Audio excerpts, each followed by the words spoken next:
کہ اللہ مسبب الاسباب ہے، وہ اسباب کا پابند نہیں ہے، وہ اسباب کا محتاج نہیں ہے، اسباب اس کے محتاج ہیں۔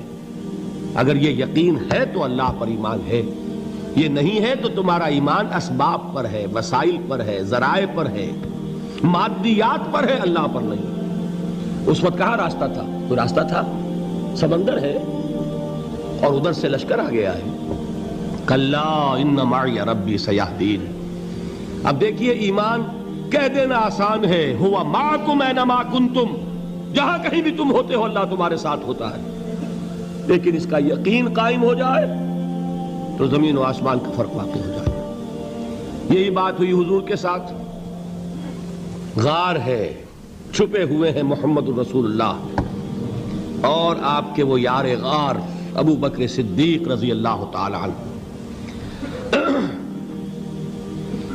اقبال نے حضرت ابو بکر کی شان میں چند اشعار کہے صرف، لیکن واقعہ یہ ہے کہ بھاری بھاری نظموں پر اور قصیدوں پر بھاری ہے، طویل ترین نظمیں اور قصیدے ہوں ان پر بھاری ہے۔ ہمتیں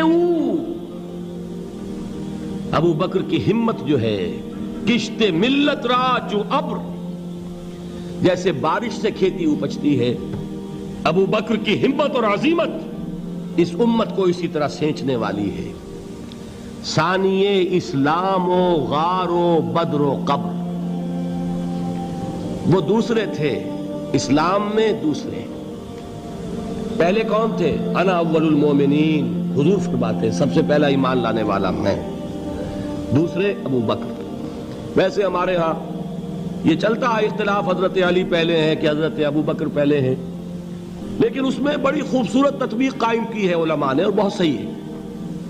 چار کے بارے میں فیصلہ ہی مت کرو کہ کون پہلے ہے، ان کی ایک عجیب تقسیم کر دی ہے۔ آزاد مردوں میں، بالغ مردوں میں سب سے پہلے ابو بکر، بچوں میں سب سے پہلے علی، خواتین میں سب سے پہلے خدیجہ، اور غلاموں میں سب سے پہلے زید ابن حارثہ۔ بڑی پیاری تقسیم ہے، یہ چاروں ہی پہلے ہیں، ہر ایک کے لیے اولیت ہے۔ اور واقعہ یہ ہے کہ اگر زمانی اعتبار سے تعین ہوگا تو پہلے خدیجۃ الکبریٰ آئیں گی رضی اللہ تعالی عنہ۔ کسی اور سے بات کرنے کی نوبت بعد میں آ سکتی ہے، پہلے تو اہلیہ محترمہ سے بات ہوئی، آتے ہی پہلی وحی ہوئی ہے، ابھی تبلیغ کا حکم نہیں تھا۔ کس کو بتایا واقعہ؟ ابھی اپنی نبوت کی تبلیغ کا تو حکم ہی نہیں آیا۔ واقعہ کس کا ہے؟ وہ خدیجہ کا ہے۔ جب کہا ہے کہ خشیت علی نفسی، مجھے اپنی جان کا اندیشہ ہے، تو کیا جواب دیا خدیجہ نے رضی اللہ تعالی عنہا؟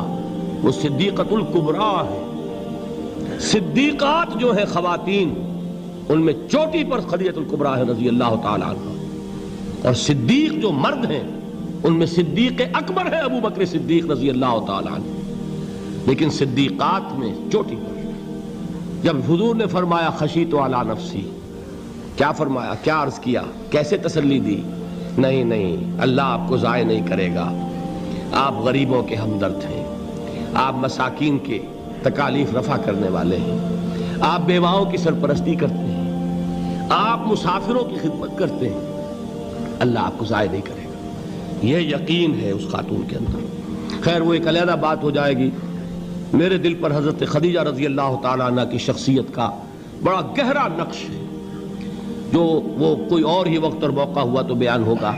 بہرحال اقبال نے ایک مصرے میں جو چار اولیتیں جمع کر دی ہیں، ہمتیں کشت امت را چو ابر، ثانی اسلام و غار و بدر و قبر۔ اسلام میں حضور کے بعد پہلے کون؟ ابو بکر۔ غار میں حضور کے ساتھ کون؟ ابو بکر۔ بدر کی رات اللہ کا رسول سربسجود، وہ جھاڑ، وہ گھاس پھوس کی جو جھوپڑی بنائی گئی تھی، اور وہاں تلوار ننگی لے کر پہرا دینے والا کون؟ ابو بکر۔ اور اس حجرہ عائشہ میں محمد کے بعد سب سے پہلے دفن ہونے والا کون؟ ابو بکر رضی اللہ تعالی عنہ وصلی اللہ علیہ وسلم۔ وہ جو معاملہ میں سنا رہا تھا غار ثور کا، حضرت ابو بکر بھی حضور کے خیال سے لرز گئے ہیں. آپ کو یاد ہوگا کہ جا کر پہلے تمام جتنے سوراخ تھے انہیں بند کیا ہے. ایک سوراخ رہ گیا تھا جس کو بند کرنے کے لیے کوئی کپڑا نہیں تھا. وہاں اپنی ایڑی رکھی ہے. تب کہا ہے حضور سے تشریف لائیے, اور اپنے زانو پر حضور کو لٹایا ہے. اور وہاں کسی موذی جانور نے کاٹا ہے. حضور کی آنکھ لگ گئی تھی. اس وقت اس بل کے اندر جو بھی بچھو ہے کیا ہے واللہ عالم, اس نے کاٹا ہے. اس کی تکلیف کی وجہ سے ابو بکر کی آنکھوں سے آنسو ٹپک گئے. حضور کے چہرے مبارک پر پڑے ہیں تو حضور جاگے ہیں, معاملہ کیا ہے. ایڑی نہیں ہٹائی وہاں سے, مبادا وہ جانور وہاں سے نکل کر محمد الرسول اللہ کو کوئی گزن پہنچا دے. ابو بکر کی ایڑی ہے, جس طرح چاہے کھا لے, ختم کر دے, جان نکل جائے تب کوئی آنچ آئے محمد پر تو آئے, لیکن جیتے جی نہیں. وہ ہے ابو بکر. حضور کے خیال سے اس وقت حضور نے پھر اپنا لعاب دہن لگایا ہے, اور اس سے پھر آپ کی تکلیف ختم ہوئی. جیسے خیبر میں حضرت علی کی آنکھ دکھ رہی تھی, اس کو جو شفا حاصل ہوئی ہے وہ بھی حضور کے لعاب دہن سے ہوئی. تو بہرحال اس وقت انہوں نے کہا ہے کہ اے نبی یا رسول اللہ, اگر اس وقت ان میں سے کسی نے غیر ارادی طور پر بھی اپنے قدموں کی طرف جھانک لیا تو پکڑے جائیں گے. کیا جواب تھا اللہ کے رسول کا؟ لا تحزن ان اللہ معنا. اللہ ہمارے ساتھ ہے, کیوں گھبراتے ہو ابو بکر. یہ ہے ایمان باللہ, میرا مالک اللہ, میرا رازق اللہ, میرا محافظ اللہ, میرا مددگار اللہ, میرا پشت پناہ اللہ, میرا دوست اللہ.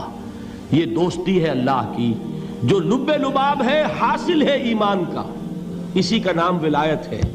اولیاء اللہ کے سروں پر سینگ نہیں ہوتے. جس کے دل میں ایمان راسخ ہو چکا ہو وہی اللہ کا ولی ہے. جسے اللہ پر یقین ہو چکا ہے وہی اللہ کا ولی ہے. جسے یقین ہے اللہ میرے ساتھ ہے, میرا مددگار, میرا پشت پناہ, میرا ساتھی, میرا دوست, میرا محبوب, میرا محب. اللہ اہل ایمان سے محبت کرتا ہے. واللہ یحب الصادقین.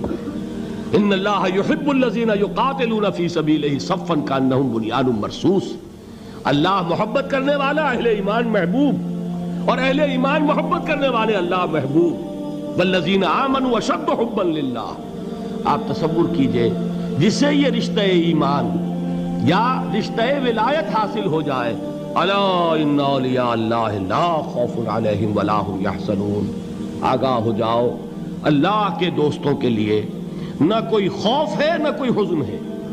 اور میں بیان کر چکا تھا, خوف اور حزن کے خاتمے ہی کا نام امن ہے. زوال خوف, زوال حزن. یہ خوف اور حزن کیوں آتے ہیں بار بار؟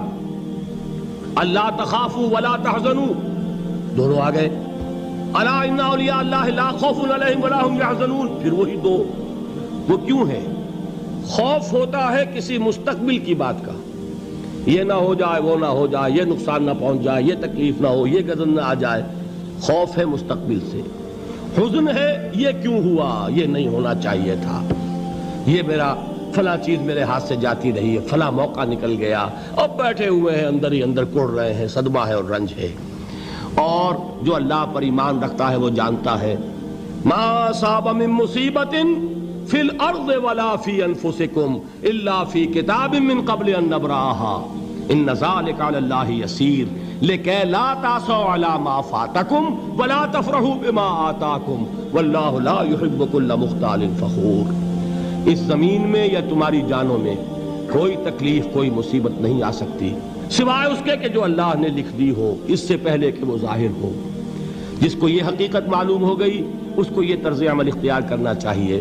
جو چیز چھن جائے, جاتی رہے, چھوٹ جائے, اس پر افسوس نہ کرو. کس نے چھینی؟ دوست نے. دوست کے فیصلے پر شکایت. دوستی کو بٹا لگا رہے ہو, سرے تسلیم خم ہے جو مزاج یار میں آئے. اگر دوستی ہے تو پھر تو تمہیں گردن جھکانی چاہیے کہ ہر چہ ساقی ماریخت عین الطافست, جو بھی میرا ساقی میرے پیالے میں ڈال دے اس کا کرم ہے. جو اس کی طرف سے آئے اس پر کوئی رنج نہیں, کوئی صدمہ نہیں, کوئی غم نہیں, کوئی شکایت نہیں, کوئی شکوہ نہیں. اور جو ہوگا وہ اس کے اذن کے بغیر نہیں ہوگا, اور اس کا اذن ہوگا تو یقیناً میرے لیے خیر ہی خیر ہے, چاہے وہ ناگوار شے ہو, بظاہر مجھے اچھی نہ لگ رہی ہو، میری شارٹ سائٹڈنس میں مجھے وہ نظر آ رہی ہے کہ میرے لیے بری ہے، لیکن قرآن نے کہا ہے عسیٰ ان تکرہوا شیئا وہو خیر لکم وعسیٰ ان تحبوا شیئا وہو شر لکم واللہ یعلم وانتم لا تعلمون۔ ہو سکتا ہے تم کسی چیز کو ناپسند کرو درحال ہے کہ اسی میں تمہارا خیر ہو، اور ہو سکتا ہے تم کسی چیز کو پسند کرو درحال ہے کہ اس میں تمہارا شر ہو۔ اللہ جانتا ہے، تم نہیں جانتے۔ جب مجھے یہ بات معلوم ہو گئی، میں نے اپنا معاملہ اللہ کے حوالے کیا۔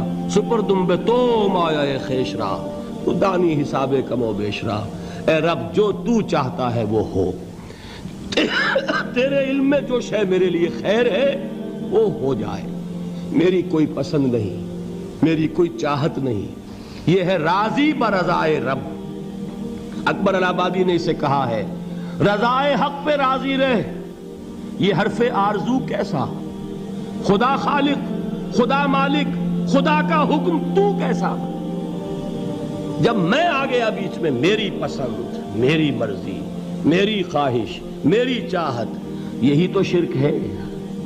ما شاء اللہ کان وما لم یشاء لم یکن، جو اللہ نے چاہا وہ ہوا، جو اس نے نہیں چاہا نہیں ہوا، اختیار اس کا ہے، میرا تو نہیں۔ رضائے حق پہ راضی رہے، یہ حرف آرزو کیسا، خدا خالق، خدا مالک، خدا کا حکم تو کیسا۔ اقبال نے اسے کہا ہے فارسی میں، اب آپ کہیں اس کا ترجمہ بھی کرو تو وہ مجھے ذرا اس وقت کچھ بہت ہی بدذوقی کسی بات نظر آئے گی۔ جائیے پوچھئے کسی سے جسے فارسی آتی ہو، برو کشید ز پیچا کے ہست و بود مرا، چے اقدہا کے مقام رضا کشود مرا۔